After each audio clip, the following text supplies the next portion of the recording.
Haleluya. Yesu ashimwe cyane. Nitwa Claudette Mukaherwa, ndi umudamu nsengera ku itorero rya Kacyiru. Ndishimye kongera kuba hano. Imana ihimbazwe. Dusome ijambo ry'Imana. Haleluya.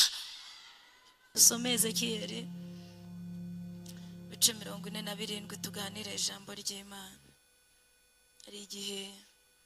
Hari igihe izuba ritazava, hari igihe kwezi kutazava mu isi, itorero ryagiye.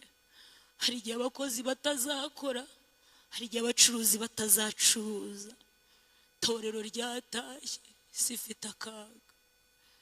Impamvu amahoro ahari ni uko itorero riri mu isi, ariko hari igihe ibihe bizanga, ariko abera bazataha. Nta n'ikindi cyo kuvuga ubu dufite, ni ukwibukiranya ko dutegereje ku itorero. Hari umunsi umwe uzacya, hari umunsi umwe butazacya, bugacya itorero ritakiri mu isi. Haleluya. Itorero rizagenda, kandi abantu nyine Petero yigeze kubibabwira, avuga ati igihe mwabivugiye ni ukuri rizagenda. Kandi nubwo ritagenda ngo umunsi wo kugenda kwari ugere, uwawe uri kugenda wegereza, uwawe uri kugenda wegereza igihe cyo kurangira kwawe. Nubwo ritagenda none, wowe uzagenda ejo. Ukwiriye kwitegura nk'umuntu utari ino. Imana ibaha umugisha. Dusome rero Ezekiyeli bice 47 umurongo wa mbere turageza kuri 5. Turasoma gatoya no mu byakozwe n'intumwa, tuganire gato ijambo ry'Imana. Haravuze ngo page 820, haravuze ngo amazi ava mu rusengero atemba nk'uruzi. Haravuga ngo nuko angarura ku muryango w'urusengero, ndebye mbona amazi atemba ava munsi y'irebe ryarwo aherekeye iburasirazuba, kuko urusengero rwari rwerekeye iburasirazuba. Nuko ayo mazi atemba ava iburyo bwarwo ikusi y'igicaniro, maze ansohorera mu nzira y'irembo ryerekeye ikasikasi, anzengurutsa mu nzira iri hanze, angeza ku irembo ry'inyuma aherekeye iburasirazuba. Ndebye mbona amazi atemba anyura mu ruhande rw'iburyo.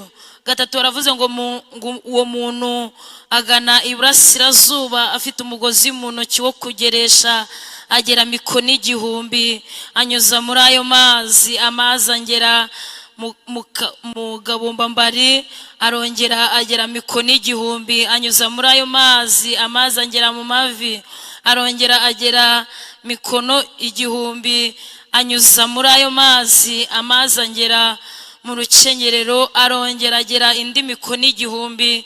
Ababaye umugezi ntabasha kwambuka, kuko warubaye amazi menshi, yakwambukwa n'uzi koga. Ari umugezi utambukishwa amaguru. Muvuge ngo amen. Dusome n'ibyakozwe n'intumwa gice cya mbere, dusome umurongo w'8 kugeza kuri 11, page ni 119 mu isezerano rishya. Ibyakozwe n'intumwa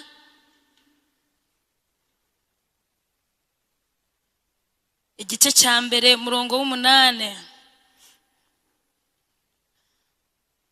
kugeza kuri 11. Haravuze ngo icyakora muzahabwa imbaraga umwuka wera nabamanukira, kandi muzaba abagabo bo kumamya i Yerusalemu n'i Yudaya yose n'i Samariya no kugeza ku mpera y'isi. Amaze kuvuga atyo, azamurwa bakimureba igicu kiramubakingiriza. Bakiraramye batumbiriye mu ijuru akigenda, abagabo 2 barababonekera bahagaze iruhande rwabo, bambaye imyenda yera. Barababaza ati, yemwe bagabo b'i Galilaya, ni iki gitumye muhagaze mureba mu ijuru?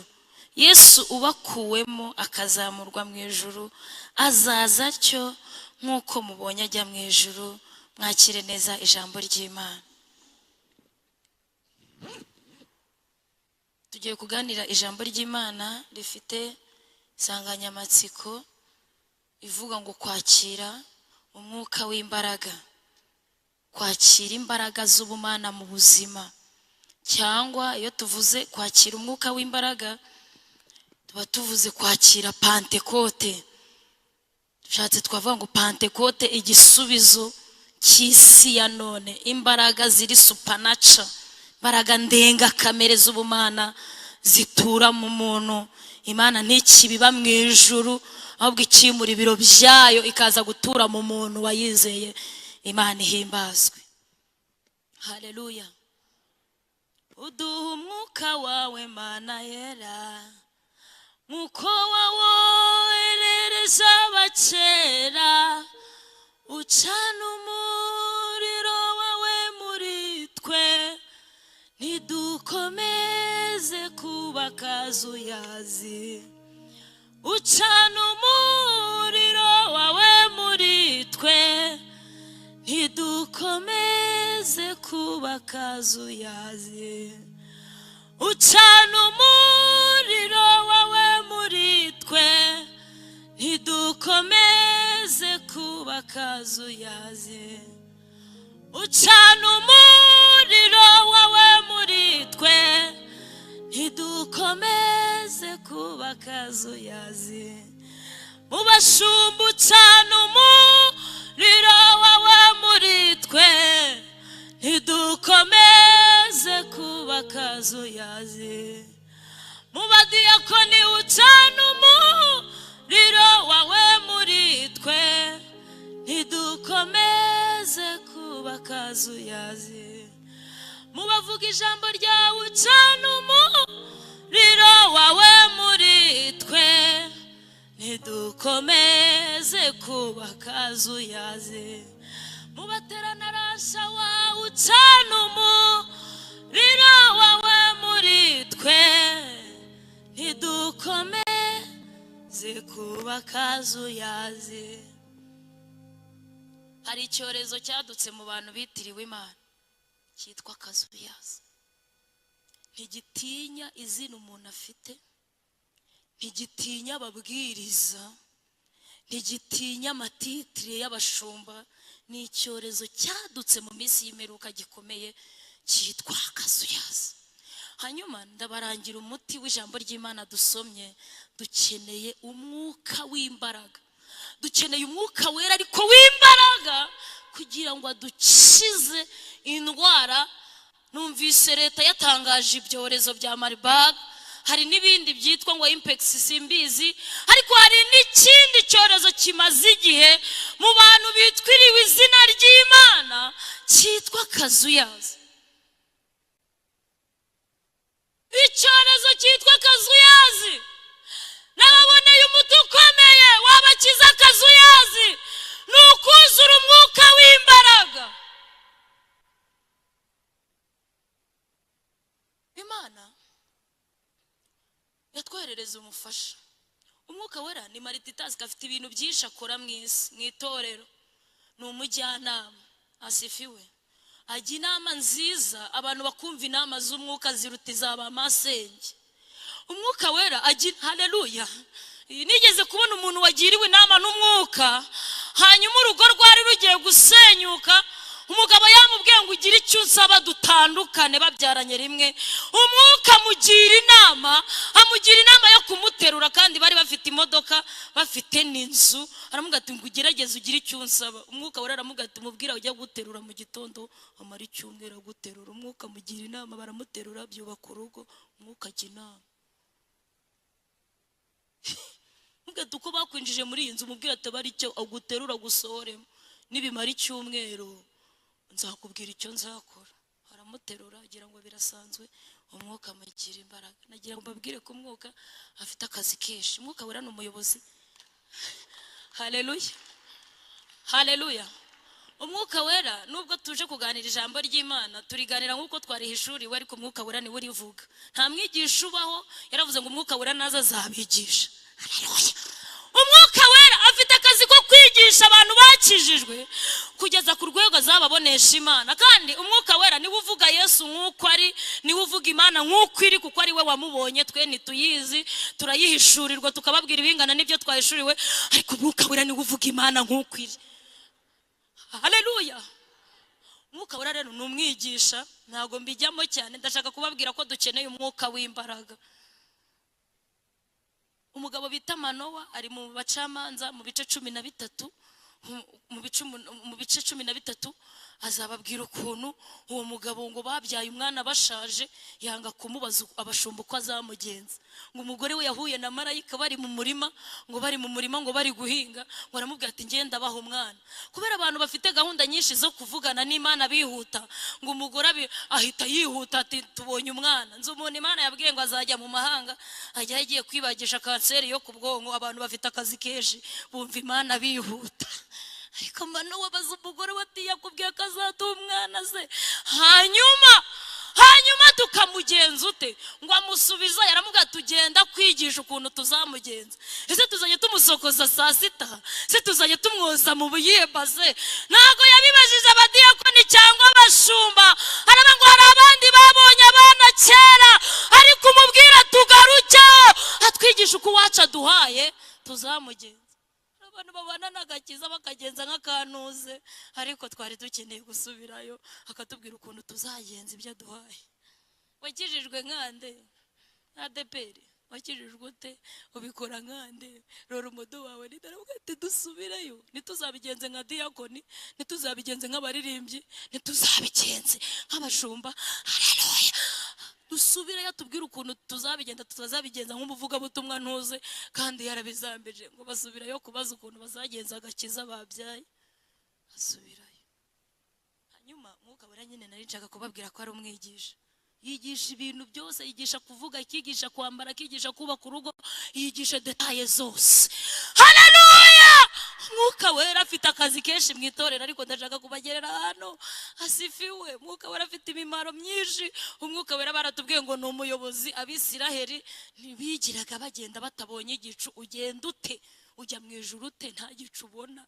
Abantu bafite ubumuga bw'ububaritoroma nyine banduye indwara ya barito, baba mu rusengero ati ivuze ite? Bagenda babaza ikivuze, ntibazi kubyimenyera, bazagwa mu mikuku, inzira ntibazayorohera. Igicu nigeze kubona, iyo umuntu atabona igicu buriya ni umuyobozi w'abareba, ni umuyobozi w'ababona, ni umuyobozi w'abariho. Ariko iyo umuntu atabona igicu, ngiye kubabwira ko Umwuka Wera hari umuyobozi w'itorero, niwe muyobozi mwiza w'itorero, kuko niwe uhazi, ni nawe uzaharijyana. Haleluya! Kibazo hari abantu bagenda gihagaze, igicu kikaba gihagaze mu bukene, bakajya kumubwira ko hari karande. Igicu kikaba gihagaze ku kutabona akazi, bakamubwira ko hari karande y'iwabo. Igicu kikaba gihagaze ku kutabyara, bakamujyana mu bapfumu ngo afite karande ntayo. Ahubwo wananiwe kumenya aho gihagaze ngo uhagarare, wananiwe kwihanganira amacupa kigwa. Umwuka Wera rero ni umuyobozi w'itorero. Ntabwo ndi buvuge ibyo akora, ni byinshi. Haleluya! Ndashaka kuzavuga ku bintu nka 4, kandi nyine meze nk'umuntu uri gusoza. Ariko dukeneye umwuka w'imbaraga utsinda akazuyazi, tsinda icyorezo kibi. Ntabwo kirwaye abapagani, ngo ni icyadutse mu bantu b'Imana, cyitwa akazuyazi. Hanyuma ibintu 4 tuzavuga byose, Umwuka Wera w'imbaraga se twabimara. Umwuka Wera w'imbaraga ni utsinda icyaha, ntabwo abwiriza gusa amurika hatabona, agatsinda ingeso ziba mu muntu abantu batigeze bamenya. Haleluya! Icyambere ngiye kukivugaho, nari kuvuga ati Pentecote cyangwa umwuka w'imbaraga ni iki? Iyo tuvuze umwuka w'imbaraga tuba tuvuze Pentecote, supernatural, imbaraga z'ubumana mu bantu. Ese hari itandukaniro? Ntabwo turi bubitindeho. Ndashaka kuvuga uyu munsi inkomoko y'umwuka w'imbaraga, byakomotseho cyangwa Pentecote ikomotse, kugira ngo mutagira ngo ni ibintu bije nonaha. Hari abantu batunze uyu mwuka w'imbaraga. Oziyana niyigiririmba ngo mu gitabo cy'ubwami handitsemo amazina y'abantu bagiye bakizwa guhera kera mu isezerano kwa Abeli, bawutunze babana n'Imana, babwiriza Imana irafashwe irabimura. Haleluya! Batunze ibintu by'imbaraga, babana n'abantu batubaha Imana ariko bo barayubaha.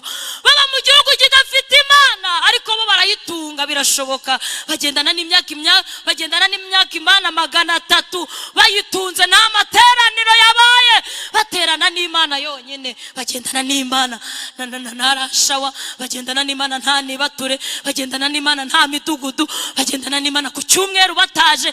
Babana n'Imana n'abavuga butumwa, babana n'Imana imyaka 300 ngo igira ikintu cyo kumwimura, iramusurira mwimura. Hanyuma bifite aho byakomotse, ntago ari byo mu isezerano rishya. Icya kabiri, tuzavuga intambwe, tuzavuga impamvu dukeneye umwuka w'imbaraga cyangwa dukeneye Pentecote. Ni nacyo gisubizo cya none dukeneye cyonyine. Ntabwo dukeneye kubwiriza, ntabwo dukeneye kuririmba. Abantu bose basigaye barabaye abaririmbyi, abantu bose baravuga ko bakijijwe, abantu bose bafite aho babarizwa. Nari ngiye kubabwira ngo tuvuge impamvu dukeneye uwo mwuka w'imbaraga. Hanyuma ku munsi wa gatatu tuzavuga intambwe 3 za esikariye umuntu azamuka kugira ngo ashyike muri izo mbaraga ziri supernatural, atari umwuka wera. Nagira ngo mbabwire ko utuvuta duke twatumye mu Kaobadiya umuntu w'umwishyuza amubwira ati abana bawe nabatwara nk'abagira imbata. Utwo tuvuta duke twuko wakijijwe, utwo tuvuta duke twuko uri umukirisitu, twatuma abana babatwara bakabagira imbata. Wari ukeneye menshi atuma ujya ku isoko ugacuruza kugira ngo abana tuzanabareba nabo, abo bana bagirwa imbata.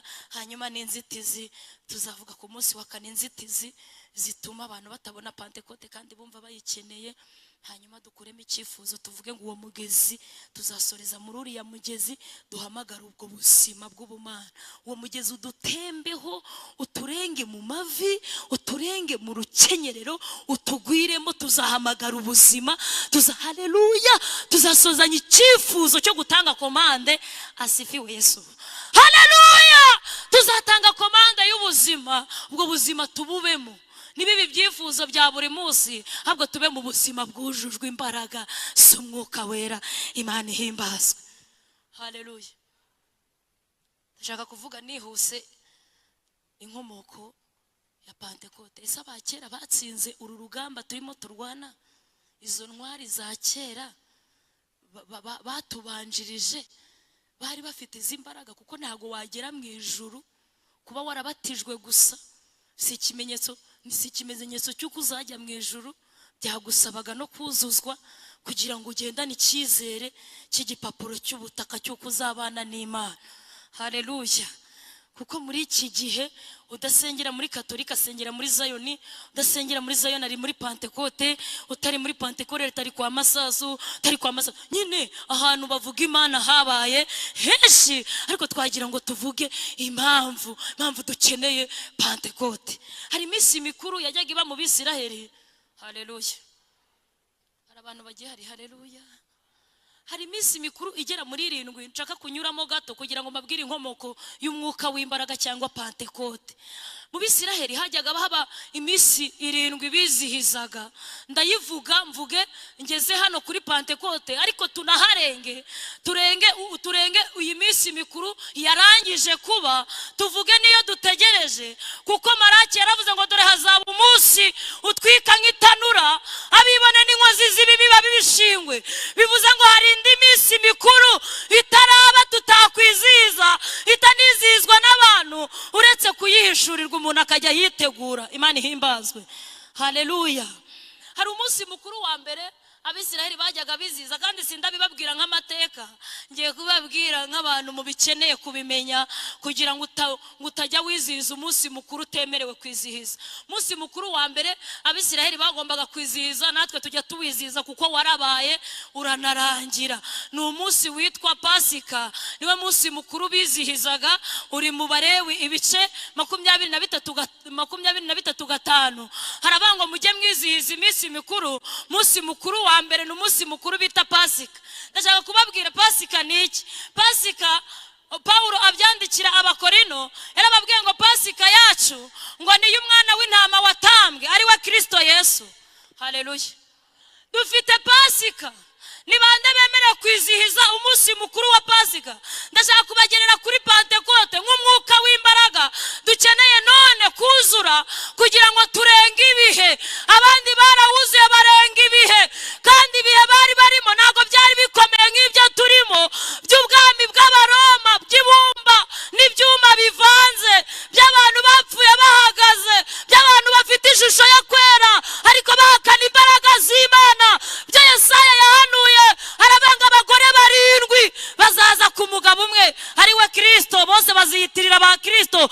ngo twitungire, ngo twebwe tukwitirirwe, ngo ariko twitunge tuniyambike.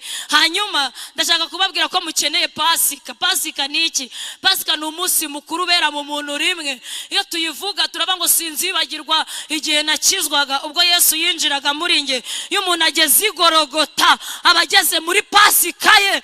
Ariko reka mbabwire amabwiriza ya Pasika. Muri Pasika hari abantu batabaga bemerewe kwiziriza Pasika, nibo nshaka kuvuga, kugira ngo mutazayizihiza mu kigare. Iyo bajyaga kwizihiza uyu munsi mukuru wa Pasika,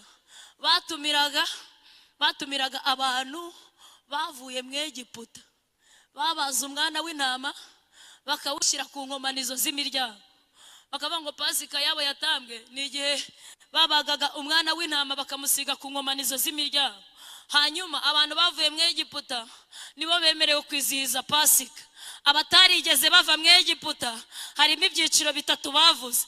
Icyiciro cya mbere, ngiyo bajyaga kwizihiza Pasika ngo bari kwibuka umwana w'intama watambwe, ngo birukanaga abasuhuke.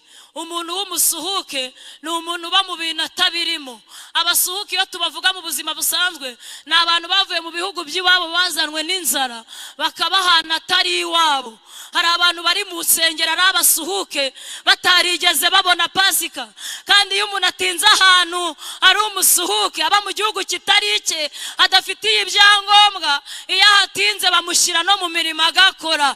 Waba umusuhuke uri no mu mirimo ntashatse kuvuga yose, ariko imirimo iba hano murayizi, ariko uri umusuhuke utarigeze ubona Pasika. Aba kabiri birukanaga ni abantu b'imbata, abantu bafite umurimo w'ubugaragu ba muri bo.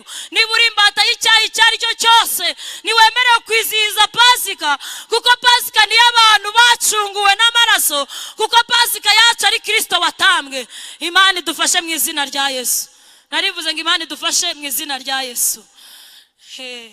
Abandi ni abagaragu, reka ndeke kubivuga cyane kuko nshaka kugera ku nkomoko ya Pentecote. Umunsi mukuru wa kabiri bizihizaga wari umunsi mukuru wa kabiri bita uw'umuganura. Umunsi w'umuganura tuwizihiza dute? Umwanditsi yaravuze ngo mujye muziririza uwo munsi uri ku murongo. Iyo tuvuze umuganura ni ibintu byeze bwa mbere. Ezekiel yarabivuze mu bice 41 umurongo wa 30. Nashaka kubabwira inkomoko y'umwuka w'imbaraga dukeneye kugira ngo dutsinde igihe cya none nk'uko basogokuruza babigerageje bagatsinda. Haleluya, haleluya. Umunsi mukuru bita uw'umuganura. Paulo abyandikira abakorino mu bice 15 ba mbere 15 murongo wa 20 yaravuze ngo Kristo niwe muganura wabazutse. Yesu yatuganuriye Imana. Yesu yerekanye ko kuzuka kuriho, arazamuka agera mu ijuru ngo ahinduka umuganura wabazutse. Mu Bisiraheli rero cyari igishushanyo cyuko ibyo bezaga bwa mbere ngo babijyanaga mu rusengero. Naho sindi buhatinde. Umunsi mukuru wa gatatu bizihizaga ngo wari umunsi mukuru ngo w'umuganura wundi. Cyo bita umuganura wundi ni umunsi mukuru w'umusaruro, ngo babaraga amasabato 49 ngo ku munsi wa 50 ngo bakajyana umusaruro i Yerusalemu. Kuri uwo munsi rero asifiwe Yesu. Haleluya. Mu ijuru ngo babonye umusaruro ngo w'abagabo buzuye umwuka wera bari Yerusalemu, ngo bamaze kuwuzura, sifa kwa Mungu, ngo yuzura mu mitekerereze, ngo yuzura igice cy'umwuka baruzuzwa, buzura imbaraga z'umwuka wera baruzuzwa, ngo bihurirana n'umunsi mukuru wahozeho ari umunsi mukuru w'umusaruro. Ngo bicaye mu cyumba ngo Yerusalemu bose bari mu bihugu byose bari bateraniyemo, ngo baraza bazi Yerusalemu, ngo bihuza nuko Imana ikeneye umusaruro mwisi w'abantu bayizera. Nyuma ko Yesu azamutse akajya mu ijuru, hanyuma umwuka akaza, ngo Petero arabwiriza, babona umusaruro w'ibihumbi 3 hirya ya Yesu, batura mwisi ariko batuye no mu ijuru mu buryo bw'umwuka. Umusaruro w'ibihumbi 3 ubu urabonetse. Pentecote rero ni umunsi mukuru ukomeye watangiye kera mu isezerano rya kera. Abantu byari igishushanyo cyuko abantu bajyaga bajyana imisaruro mu rusengero. Ndashaka ko dusenga ndashaka ko duhita dusenga. Umunsi mukuru wa kane wari umunsi mukuru wo kuvuza amahembe. Ntabwo ndi bubitindemo, ariko ndashaka kubabwira inkomoko ya Pentekote. Umunsi mukuru wo kuvuza amahembe ngo wari umunsi mukuru wabaga mu Bisiraheli, ngo wo kubibutsa ko hazaba umunsi mukuru w'impongano. Uyu munsi mukuru niwo dusorezaho muri ubu buzima. Niyo minsi mikuru yabaye. N'uyu munsi ni umunsi mukuru wo kuvuza amahembe, yo kwibutsa abantu ko hari igihe Yesu azagaruka, hazaba umunsi mukuru w'impongano. Hanyuma abo Yesu yahongereye ibyaha baramutegereje kugira ngo no ku munsi wo kurimbuka azabakize kurimbuka kwiteka. Ngo uwo munsi wo kuvuza amahembe ngo wari wo kwibutsa abantu nk'uyu munsi ngo ko hazaba undi munsi mukuru ngo w'impongano. Uwo munsi mukuru bahongereraga ibyaha by'Abisirayeli, sindi bubitindemo, ariko ngo babihongerera ngo bakazana amapfizi abiri, ngo imwe bakayohera, byose byashushanyaga Kristo, ngindi ngo bakayaturaho ibyaha by'Abisirayeli bakayohera, ngindi bakayitambira imbere y'Uwiteka bakayibyarirayo, ngo Abisirayeli bose bagakira ibyaha.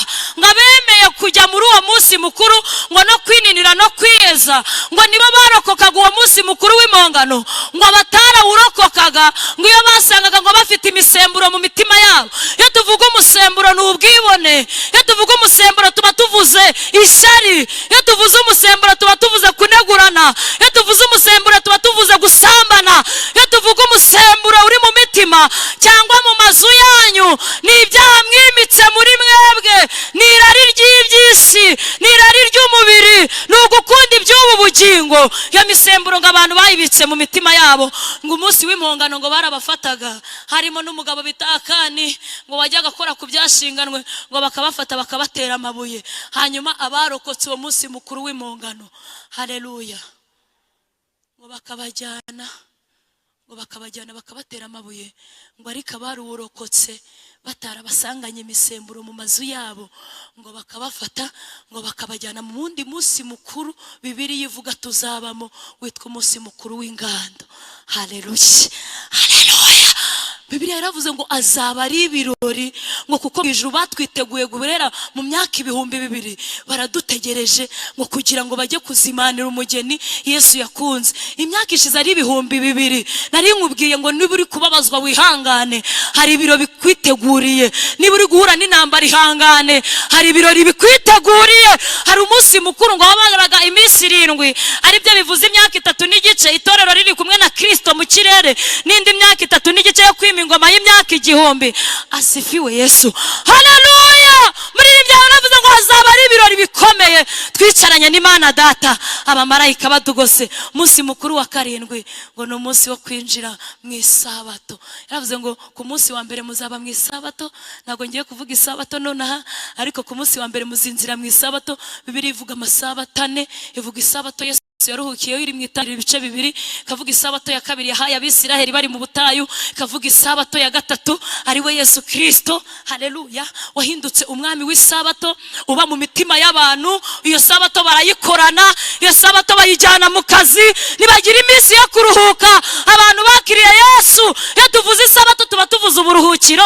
Hanyuma Yesu yahindutse uburuhukiro bw'abantu bamwizera, bagenda n'isabato, ntibafite imiruho yo kuruhuka umunsi, ahubwo bagenda n'imbaraga z'isabato.